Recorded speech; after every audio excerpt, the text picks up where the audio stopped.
What's going on? Welcome to Totally Blitz Podcast. We're about to break down UFC Fight Night Strickland versus the Magomedov, where my boy Sean Strickland got a finish and the first time in a long time. And as always, before we start this shit, go down, like and subscribe, comment what you thought on the card, comment your favorite KO, sub, finish, everything in between. These are your hosts. I'm Paul, Pickle Window Concha, and I'm always joined with. And you already know it's your boy Kev, Water Voice of Boy, aka the Don PYE, but also known as the realest motherfucker on your screen. And this card was lit. Paul, this shit was jumping from prelims to main event. Where do you want to get cracking first? Because I enjoyed this card. So I want to start this thing with the recaps where first thing, no particular order. We can jump into order later, but this, well, I'm going to recap our highlights. Just like we called that shit. So, first one on this segment is going to be you calling Elvis Burner to get the win over Garen Krlatzi, who was minus 600 to Burner's plus 4. And I told you, I was like, this is the biggest dog on the card, Kev. And he said, give it to me. Shoot boxing ain't no joke. So like I'll just start the segment. I think that's the first one we should start with. Is you called that shit, Kev? How did you feel when that shit went down? Thank you. You Shoot boxing, man. And he did it in tell a the pair of world trunks. as I go grab my beer real quick. No cap, man. You need a cold one after this. But shit was nice, and he did it in a pair of Charles Oliveira shorts. So I was like, oh yeah, bro came through to hit it. But this was a banger of a fight. This was my pick for fight of the night. I believed in Brenner. I mean, the first two definitely he lost the first two rounds on all the judges' scorecards, but it was a close fight. It was gonna be close regardless. And the fact that he fucking just came back and got the knockout. And the knockout was crazy because I swear the punch that he did it for him was like a punch on the neck. It wasn't even like his chin exactly. I don't know what it was. But he put the power of God in that motherfucking left hand. Dropped him, got a couple of hammer shots, and walked off with the motherfucking dub. Shout out my boy. And that cut on his head was gross. Okay, I'm That happy I shit didn't miss that part. I was gonna say I don't know if you said it, but that cut was bad.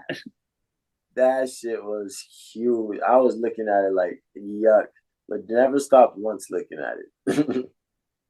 Yeah, I was telling people around me that were seeing his hair, like, oh, his hair's kind of dope. I like the red, and I was like, bro, he came in with white hair. Now he's like he has a cut on his head that's making him gush right now. But he definitely got that dog in him. Like fucking shoot boxing's breeding warriors right now. What it looks like. And Garen Kutalazzi, I said it on the preview. He is one of the most unlucky motherfuckers. I like he came into UFC, had to go against Demir Ismagulov, who will hit on next, and then Martez Gamrot, two heavy hitters, and then followed up with this fight where you're probably gonna win, and then you lose in the last second. So like again, this the bad luck continues for him. That's real shit, man. And then our next one, where on the you called it selection, is whenever I said I love Kevin Lee and all the return, but Renoff's gonna probably buzz all through him. And I even said it in the MMA chat with Knuckles, and then they asked, "What are you most looking forward to?" I happened to hop into the chat at the perfect time, I responded to that question. I was like, "Renot's gonna buzz saw Kevin Lee." Got a couple down votes, but kept it moving. So definitely called it like he knocked him to the ground, then gets on top, guillotine submits him, and went all in under a minute. Like 60 seconds or less, you got brutalized. Like Renoff is not to be trifled with or fucked with. And I think this win definitely put his name on the UFC map, especially against a good fighter in Kevin Lee. Just unfortunate his first fight back, they fed him to the wolves. Nah, they fucking fed that boy to the wolves. I mean, everybody was watching this fight like, God damn. Yeah, because you know every podcast had to bring it up. You had to bring it up. Everybody said the same thing. They was like, damn, kid, I'm sorry to say this, but like, and then they tried to talk about some happy shit afterwards. Nah, man, Renat is a fucking issue, fucking problem. The way that he looked so good on his feet, won the exchanges, damn near won the fight off of the feet, and then dropped him and got the submission immediately. Getting that boy up out of there like champions are supposed to do. So yeah, I fucked with that. Kevin Lee, I mean, that's what I'm telling you, man. The UFC, I'm just trying to say is, man, UFC ain't shit. They're putting them older dudes up. Because how many fights does Kevin Lee have in the UFC alone? Like, probably 20 plus. Bro, he Like, has like 6 or 5 main events underneath his belt. that shit is crazy. I mean, he's the dude to be. He is a dude that could be the dude to beat. Always had injuries, and they just happened to absolutely demolish him coming back. But that was enough of that segment. I think we deserve to have our own little highlight reel at the end of the week. Hell yeah, but wait, he's at 19 and what was it, like 19 wins in a row, something like that for Renat? Oh yeah, he hasn't lost since like 2013. Crazy. Back when Connor was eating. Yeah, yeah, but and 2 wins back to back, one against Brian Battle and now against Kevin Lee. Those are 2 decent names underneath the resume of a young budding like star making looking like. And he left that nigga lifeless. Yeah, no, it was bad, but that was bad. Like you definitely going on the cover this week, Kevin Lee. I'm sorry, but like that was a bad one. Put him a good fight while it lasted up. And then this one almost made it. Our next fight we're going to talk at almost made it into the You Call It selection, but I don't think I ended up picking him. But I definitely was trying to tell you about Homeboy. But Benoit Saint Denis getting the submission win over Ismail Bonfim. I did say the odds were way too heavy on Bonfim. That Benoit Saint Denis is a man's man, special forces, got the judo background, is a good BJJ. But I just thought Bonfim would have the takedown defense. But Saint Denis was relentless. He was trying to do a Marab impersonation the way he was just like, I'm gonna keep shooting until I get you. And he finally got him.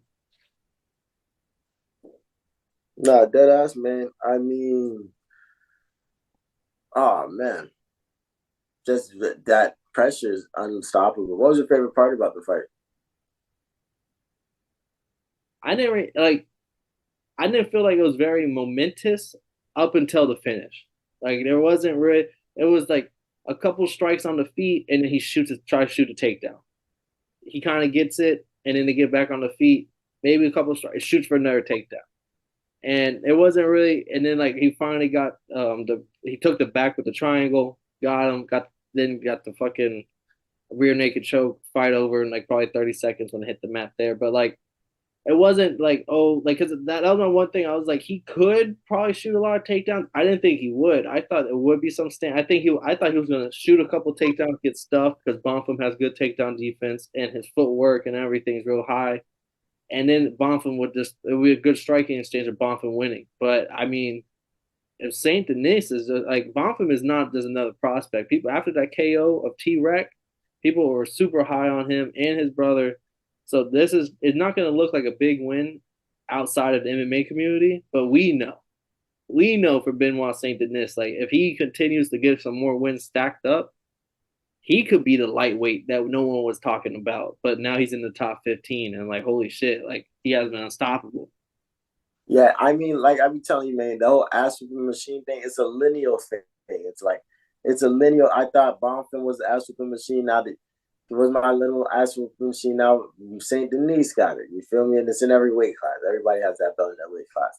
So I look at this shit like Saint Denis showed that he was on a different level than Bonfim. Just ended in the first round, but the thing about it was just the hype, like you said. Because even Bonfim was in the fucking ring talking about, yeah, come on, come on, come on, come on, come on. Oh, he came all right here, and at first I didn't think he was gonna get the sub watching it just because of how it was on the jaw. But when I come to find out that everything below the chin, everything below the nose is technically the chin, so regardless where you're getting your somebody's entire pressure cranking on your shit. So maybe they can't get under your chin, but they can crank that jaw like a motherfucker. And that's what we saw in that neck, like a motherfucker. So I think Bonfim's still a hitter. I don't think everybody's gonna be as hyped for him, bro, no more. But Saint Denis is the one we gotta really check out. Or Saint Denis. And everyone, let me know in the comment section. This was a question that was floated. How bad is T Rec Oh, following this fight? Let us know. But our next one, Michael Morales getting the decision win over Max Griffin. Like I said, Max Griffin is a great test for that person who wants to be in the top 15. And Michael Morales hasn't fought in a year. He's the pride of Ecuador. And another unanimous decision win for Homeboy. He looks good as ever. I'm happy to see. Hopefully he's more active now. He doesn't have the big layoffs because the first round was very close. Max Griffin was hitting some body shots, um, stuffing a couple takedowns. I think he even got a takedown himself or like reversed into controlling him on the clinch. And it was I was like kind of getting worried for Michael Morales. I was like, this is only a 3 round fight, and Max Griffin, in my opinion, won the first round. And if you do the same more in the second and third, you're like I had you in my parlays. I need you to win, Michael. And Mm. then he kind of turned it up. Like he got he it was all on the feet too, which was kind of like the more surprising thing. Was like he figured it out and he didn't rely on his wrestling.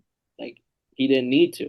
He was the one that was winning on the feet. So that's what made me feel better about him after this fight was the fact that he was doing it on the feet.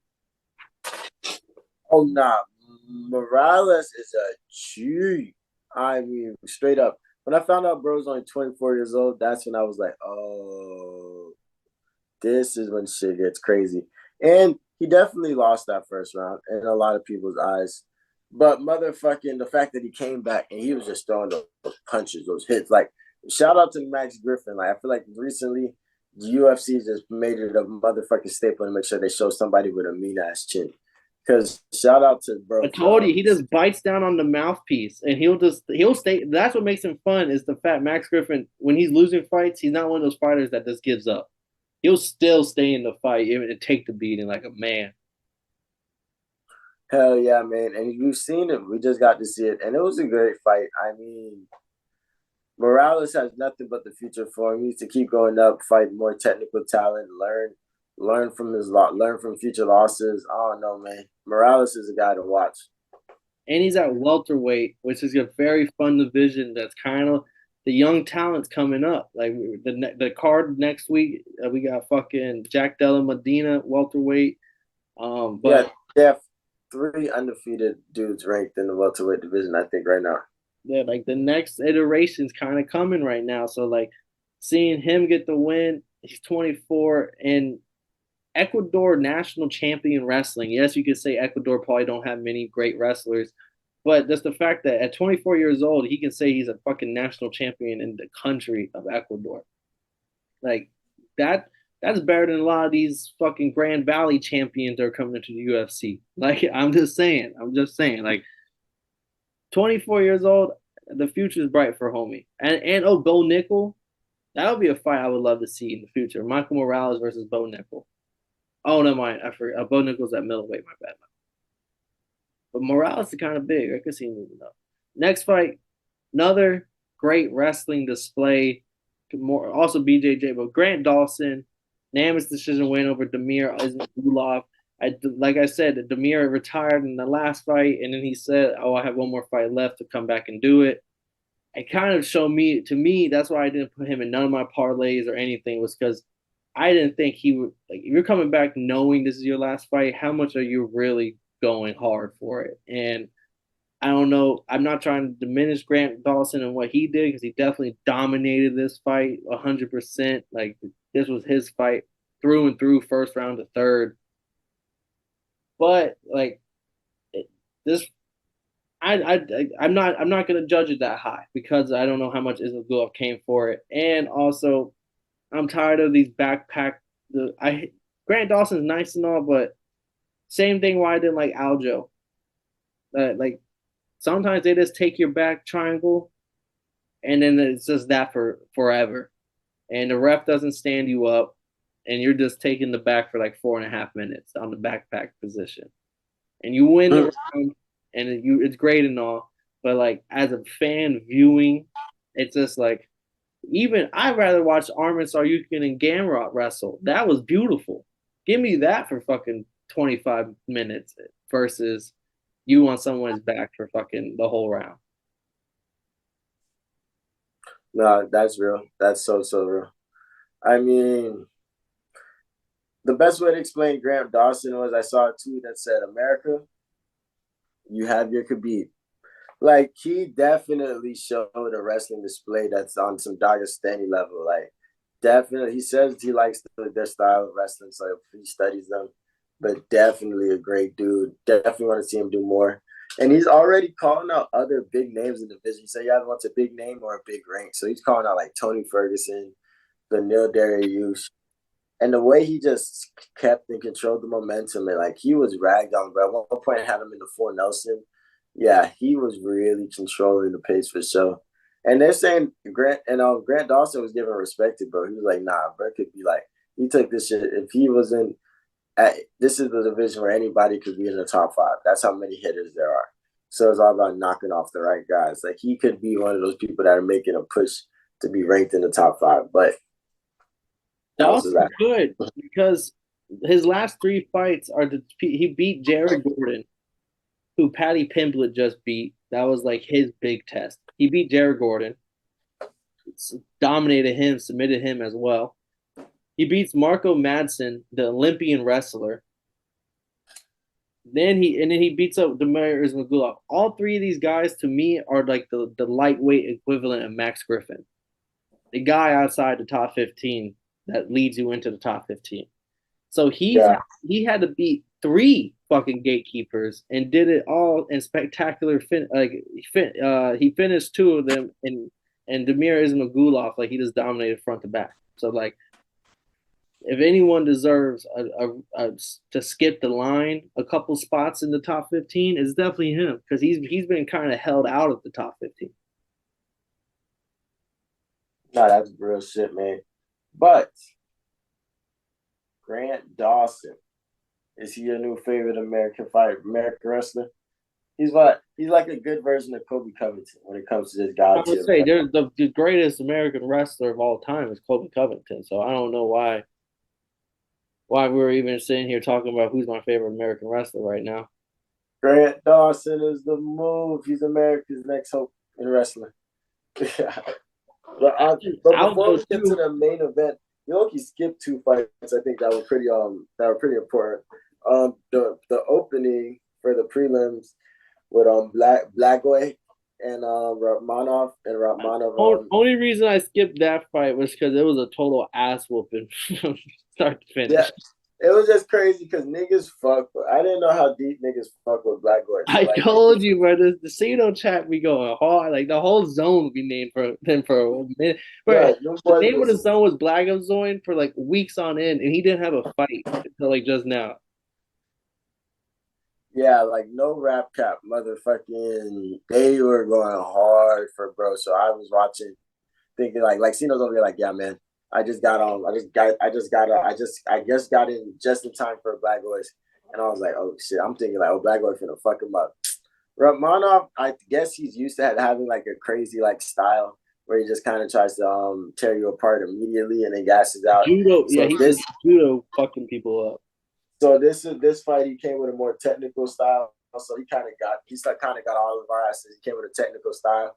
And though it's not as pretty, it's not going to get the same amount of wins. It worked. Yeah, he still came in bigger than ever. Like he used to be more lean. Now I guess that's just him now. Maybe he thinks that heavyweight it'd be better if he's bigger. Yeah, boy, thicker man. But that's interesting. But and then also the women's fight, Gato versus Lipsicki, and everybody's mad because they feel like Gato could have won that fight. But I'm like, it could have went either way. But what I didn't know that Lipsicki, that one I did see. Gato, I did think win, but I wasn't paying so much attention into the fight to really be like, oh, I'm gonna stand on this opinion. I think it could have went either way. I think Lipsicki just was a little bit more aggressive. That's pretty much the only difference. It was a crazy close fight though. But what I didn't know is that Lipsicki is like crazy, has a nice little resume, and her nickname is the Queen of Violence, if I'm correct. That's hard. That might be that's going on my banner. I have like a list in my notes of like the best nicknames I've heard in fighting. Yeah, because I guess before she was a knockout artist and she was fucking shit up. So that's why it's such a big deal that she came in this fight and she fought technical. That's another fight where nobody was expecting that. So and then she ended up getting so a lot of people saying controversial call, but nobody's really screaming robbery though. And So before any guy tries to name himself the king of violence, this is a double standard. The king of violence sounds corny as hell. The queen of violence sounds hard. dangerous. Let's But I keep wanted to make saying sure. no. I'm looking at her resume now, and like it is kind of decent. Yeah, I just wanted to make sure we ran through them boys.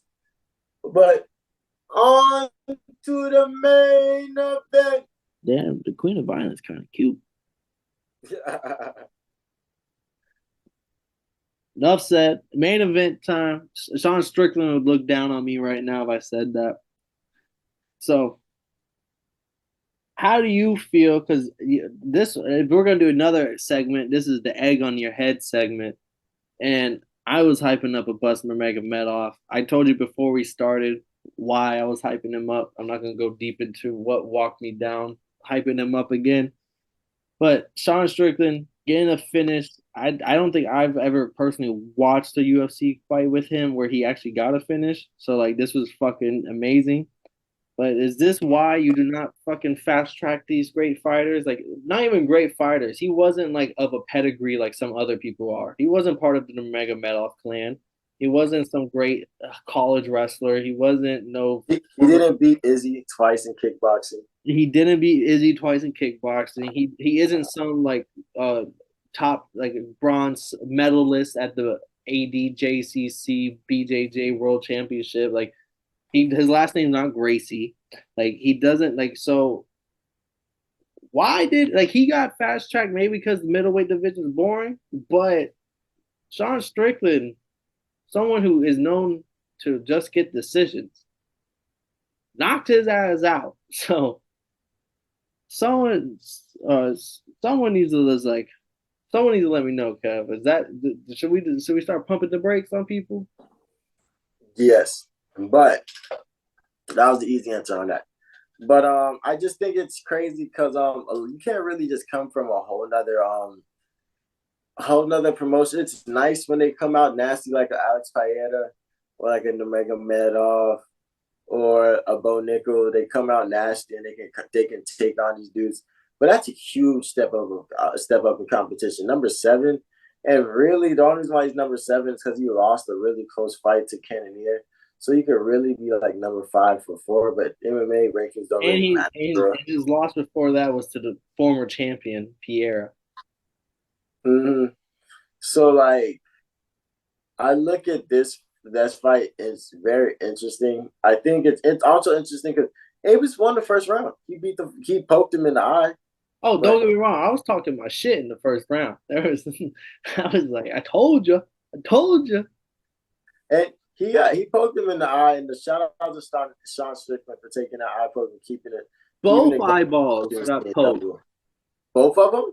I believe it was because it was like one of those where like it was like so because he went deep and want this eye so deep that like the other like you go a little further and then you go a little further your other finger can reach and hit the other eyeball. A very I good hate you. tactical move if you ask me. But yeah, that's just funny. I mean, the fact that he did that, because like you said, man, there was that coward in me that wanted to stop, but I said, nah, fuck it. So I respect that to the fullest, because that's some real nigga shit.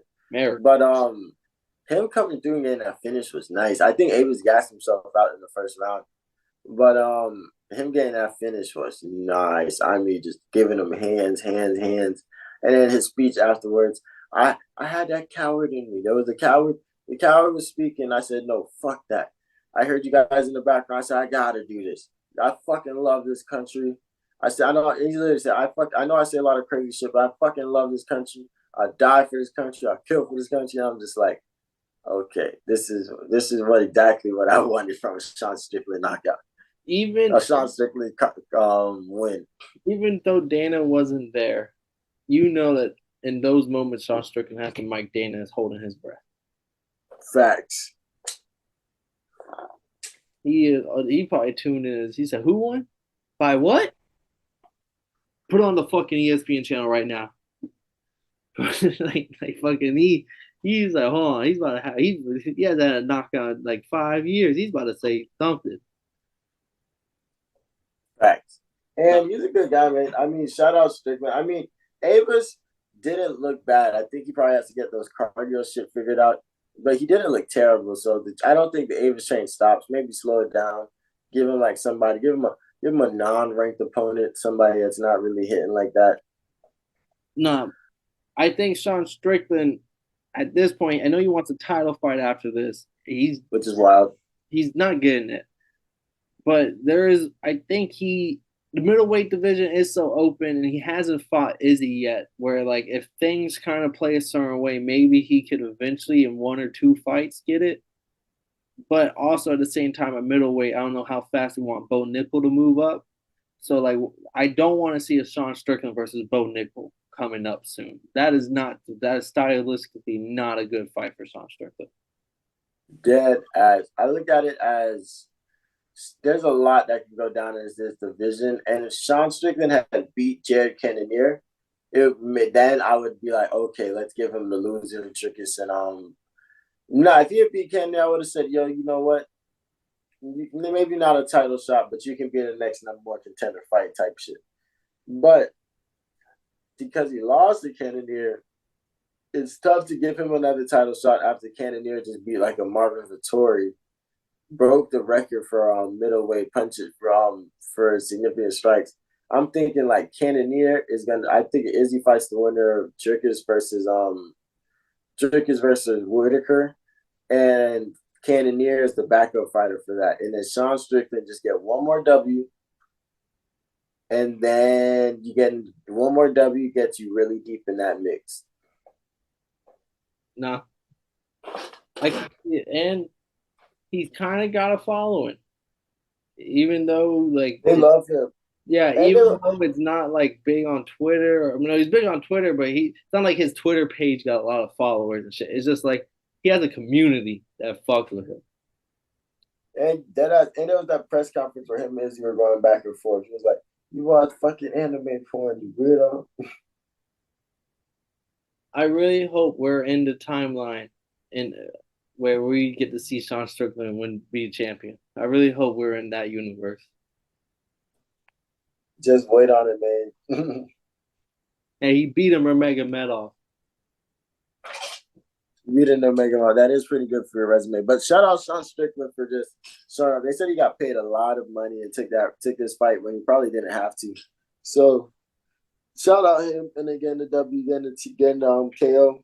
Keep Sean Strickland in the Apex. I think Sean Strickland can make the Apex great again. Yeah, Sean Strickland runs the Apex. I think his next fight should be like Paulo Acosta, maybe. In the Apex with Paulo Acosta's book right now. But that's just me, though. Sean Strickland needs to get a hat again that says "Make Apex Great Again" and sell that as merch. I think his community, that would bang. Hell yeah. All right, Kev, though. Kevo. Shit, I'm a little drunk. We talking fights, best combo in the world. We just Hell yeah, man. Yeah, shout out. My bad. Shout out UFC fight, International Fight Week. We're looking forward to it, man. Hey, man, cross your. Hey, I'm gonna put it in there. Next year we will be at International Fight Week because Las Vegas, Paul's birthday weekend. That it's always my weekend too. I give it. It's always in my like span of days. We gonna be there if it's at this because it was the same time last week, same time last year. So we're gonna be there next year. It's gonna be a party, and we're gonna go to like the UFC events. That's probably why we ain't go this year. Because next year we're gonna have money to go to the events, and it's all because of y'all boys. Please stay liking, please stay subscribing. We fuck with you, man. Comment, follow us on Twitter at @Lil_KEKev, KEKev, Paul at King Concha. Also, you can follow my MMA page at the Ogre MMA. Make sure you follow the podcast, Totally_Blitz. Oh man, we have nothing but good shit coming for you. But in the meantime, I don't mind telling you and the niggas around you that y'all some hoes.